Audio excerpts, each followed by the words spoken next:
ఔషధమైనా సరే అతిగా ఉపయోగిస్తే విషంగా మారుతుంది అన్నది ఒక మాట మనం వింటూ ఉంటాం. అదే తరహా పరిస్థితి ప్రస్తుతానికి టీడీపీ పార్టీకి వచ్చిందన్న ఒక ప్రశ్న అయితే చాలామందిలో ఉంది. అందులో ముఖ్యంగా రెడ్ బుక్ అనే పేరుతో గతంలో వైసీపీ హయాంలో జరిగిన అవినీతి కానివ్వండి, అవకతవకలు కానివ్వండి, అప్పటి టీడీపీ నాయకుల మీద జరిగిన దౌర్జన్యాలు వాటన్నిటిని కూడా రెడ్ బుక్లో ప్రతి ఒక్కరి పేరు రాసుకొని అలా రాసిన ప్రతి పేరు వెనకాల ఉన్న కష్టానికి వడ్డీతో సహా తిరిగి తీర్చేస్తామని చెప్పి గతంలో లోకేష్ బాబు చెప్పారు. దానికి సంబంధించి చాలా పాజిటివ్గా రెస్పాన్స్ వచ్చింది. అందులో ముఖ్యంగా టీడీపీ కార్యకర్తలు అయితే ఆ రెడ్ బుక్ అనే పదాన్ని పట్టుకొని బాగా ఎన్నికల్లో ప్రచారం చేసుకున్నారు. చాలామంది దాన్ని ఒక నినాదంగా కూడా మార్చుకున్నారు. ప్రస్తుతం ఇప్పుడు ఆ రెడ్ బుక్ అన్నదే వాళ్ళకు విషంగా మారుతోందన్న పాయింట్ అయితే చాలామంది కనిపిస్తుంది. ముఖ్యంగా రెడ్ బుక్ అనే పేరును రెడ్ బుక్ రాజ్యాంగంగా మార్చింది వైసీపీ. దాన్ని ప్రచారంలోకి తీసుకొచ్చే క్రమంలో రాష్ట్రంలో జరుగుతున్న ఏ చిన్న అలజడినైనా దాన్ని రెడ్ బుక్ రాజ్యాంగం అనే పేరుతో దానికి కనెక్ట్ చేస్తూ మాట్లాడడం ద్వారా ఓవైపు ప్రజల్లో కూడా దాని మీద అనాసక్తిని క్రియేట్ చేసే ప్రయత్నం అయితే ఖచ్చితంగా చేసిందని చెప్పాలి. దీనికి తోడు మీరు రెడ్ బుక్ రాస్తే మేము ఇంకో బుక్ రాస్తాము, ఆ బుక్లో వచ్చే పేర్లు మీరు ఏదైతే ఇప్పుడు వ్యవహరిస్తున్నారో దానికి 10 ఎక్కువగా ఉంటుందని కూడా వైసీపీ నాయకులు బెదిరించే ప్రయత్నం కూడా చేస్తారు. హెచ్చరించే ప్రయత్నంతో పాటు బెదిరించే ప్రయత్నం చేస్తున్నారు. సో ఏదేమైనా రాష్ట్ర ప్రభుత్వం మారిన తర్వాత టీడీపీ వాళ్ళ స్టైల్లో ఇప్పుడు పాలన కొనసాగిస్తుంది. దాంట్లో మంచి ఉంటుంది, చెడు ఉంటుంది.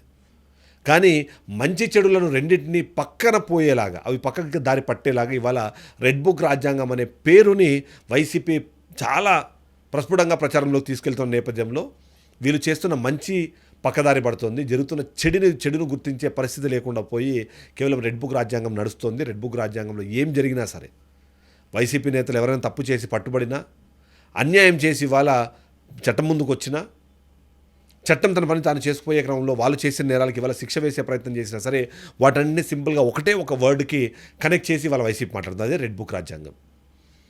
అంటే నేను చెప్పినట్టుగా రెడ్ బుక్ అనేది ఖచ్చితంగా టీడీపీ నేతలను ఉత్తేజపరచడానికి, టీడీపీ నాయకుల్లో స్ఫూర్తి నింపడానికి, టీడీపీ నాయకులను మరొకసారి బరిలోకి దింపడానికి ఒక ఔషధంగా పనిచేసింది. కానీ ఇప్పుడు అదే ఔషధం విషంగా మారి వాళ్ళు చేసే ప్రతి కార్యక్రమానికి రెడ్ బుక్ రాజ్యాంగం అనే పేరును తగిలిస్తూ వైసీపీ అయితే ఒక గేమ్ ఆడే ప్రయత్నం చేస్తుంది. ఇది సరిపోదు అన్నట్టుగా మీరు రెడ్ బుక్ రాజ్యాంగం పేరుతో ఏవైతే వ్యవహరిస్తున్న తీరుందో, మీరు టీడీపీ నాయకులను ఇబ్బంది పెడుతున్న పద్ధతి ఏదైతే ఉందో, ఏవైతే కక్ష సాధింపు చర్యలకు దిగుతున్నారో వాటిని మేము ఇంకో బుక్లో రాసుకుంటున్నాము, రేపొద్దున మేము అధికారంలోకి వచ్చిన తర్వాత ఏ స్థాయిలో మా రిటాలియేషన్ ఉంటుందో చూడండి అనే విధంగా కూడా వీళ్ళు బెదిరించే ప్రయత్నం చేస్తున్న నేపథ్యంలో దీని తగ్గట్టుగానే గతంలో టీడీపీ నాయకులు చేసిన కొన్ని వ్యాఖ్యలు కానివ్వండి, వాళ్ళ కమెంట్స్ని ఇప్పుడు మరొకసారి వైసీపీ వాళ్ళ సోషల్ మీడియాలో ప్రమోట్ చేసే ప్రయత్నం చేస్తుంది. అందులో ముఖ్యంగా బీటెక్ రవి ఒక ఇంటర్వ్యూలో మాట్లాడుతూ నిజంగానే జగన్మోహన్ రెడ్డి ఆలోచించకూడదని మనం కోరుకోవాలి, ఆయన ఆలోచించాడంటే 15 నిమిషాల తర్వాత నేను ఉండేవాడిని కాదు అనే విధంగా. రెండోది, జేసీ ప్రభాకర్ రెడ్డి మున్సిపల్ ఎన్నికలకు సంబంధించిన విషయంలో కూడా జగన్మోహన్ రెడ్డి నిజాయితీగా వ్యవహరించారు, కరెక్ట్గా వ్యవహరించారు కాబట్టి ఇవాళ నేను మున్సిపల్ చైర్మన్ పోస్టులో కూర్చోగలుగుతున్నాను, ఇక్కడ టీడీపీ హవా నడవగలుగుతుంది, ఒకవేళ ఆయనే అనుకుంటుంటే దాన్ని ఒక్క నిమిషంలో తారుమారు చేసేంత కెపాసిటీ ఆయనకుంది అని మాట్లాడు. రాజారెడ్డి రాజ్యాంగం పేరుతో గతంలో ఏదైతే నడిపించిన పరిపాలన ఉందో ఆ పరిపాలన చాలా భయంకరంగా ఉండేది అని టీడీపీ మాట్లాడుతున్న నేపథ్యంలో దానికి 10 ఎక్కువగా ఇప్పుడు మేము రప్ప రాజ్యాంగాన్ని నడుపుతామని చెప్పి వైసీపీ చేస్తున్న వ్యాఖ్యలు ఏవైతే ఉన్నాయో అవి సామాన్య ప్రజలతో పాటు టీడీపీ కార్యకర్తలను కూడా కలవరపరుస్తుంది. ఎందుకంటే అది మాట్లాడితే ఏమవుతుందో, రేపొద్దున ఏ పని పోయి ఏ అధికారంలోకి వస్తుందో, వైసీపీ ఒకసారి నిజంగానే మరొకసారి అధికారంలోకి వస్తే మా పరిస్థితి ఏంటి. ఇది కేవలం వీళ్ళే కాదు, ఆ కిరణ్ అనే ఒక వ్యక్తి వైఎస్ భారతి గురించి మాట్లాడిన తర్వాత కూడా ఆయన చెప్పిన మాట ఏంటంటే, ఒకవేళ వైసీపీ అధికారంలోకి వస్తే మొదటగా నరికేసే వ్యక్తుల్లో నేను, కిరాకార్పి, సీమరాజా లాంటి వాళ్ళు చాలామంది ఉన్నారు అని కూడా ఒక మాట చెప్పారు. అంటే వాళ్ళందరూ కూడా ఎక్కడో ఒక చోట ఆ భయమో ఆ జాగ్రత్తలో పడుతున్నారన్నది అయితే అర్థమవుతుంది.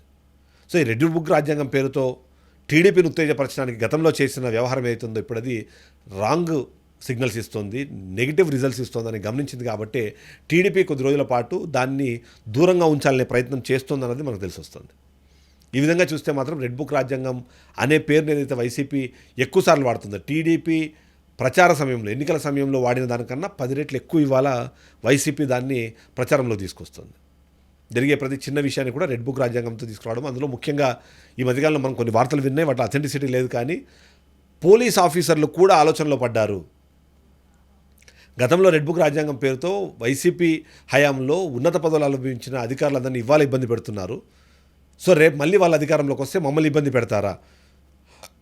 ఈ రాజకీయ నాయకులు ఆడుతున్న ఈ గేమ్లో మేమెందుకు పావులుగా మారుతున్నాము, ఫైనల్గా మేమెందుకు పనిష్మెంట్ తీసుకుంటున్నాం అనే ప్రశ్న కూడా వేసుకుంటున్నారు. అందులో బాగానే కొద్దిమంది ఆ మాటల్ని కూడా మాట్లాడుతున్నట్టుగా మనకు కొన్ని వార్తలు వస్తున్నాయి. అందులో నిజాలు తెలియాల్సి ఉంటుంది. సో ఔషధంగా ఉన్న రెడ్ బుక్ కాస్త ఇప్పుడు విషంగా మారి టీడీపీని ఇబ్బంది పెడుతున్న నేపథ్యంలో వైసీపీ కూడా అదే సందర్భంలో ఆలోచించాలి. ఎట్టి పరిస్థితుల్లోనూ ఇప్పుడు నీ కార్యకర్తలను లేకపోతే ఆ ప్రభుత్వానికి మీద అసంతృప్తి ఉన్న వ్యక్తులను నువ్వు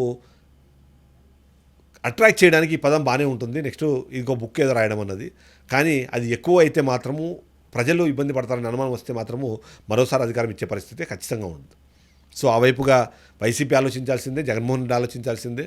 ఇప్పటికైనా కళ్ళు తెరిచి ఈ రెడ్ బుక్ రాజ్యాంగం అనే పదాన్ని ఎక్కువ వాడకుండా ఉండేలాగా జరుగుతున్న కార్యక్రమాలు కానివ్వండి, జరుగుతున్న చర్యలు, శిక్షలు అన్నీ వాళ్ళు చేసిన తప్పులకు ప్రతిఫలంగా వస్తున్నవే తప్ప మేము వాంటెడ్లీ చేస్తున్నవి కాదు అన్న విషయాన్ని ప్రజల్లోకి తీసుకెళ్ళకపోతే మాత్రం రేపొద్దున మరొకసారి ఇలాంటి ఘటనలు జరిగినప్పుడు, ఇలాంటి కక్ష సాధింపు చర్యలు జరిగినప్పుడు వీళ్ళు చేశారు, వాళ్ళు చేశారు, సరిసరి అయిపోయిందని మాట్లాడే అవకాశం కూడా మనకు కనిపిస్తుంది. Thank you.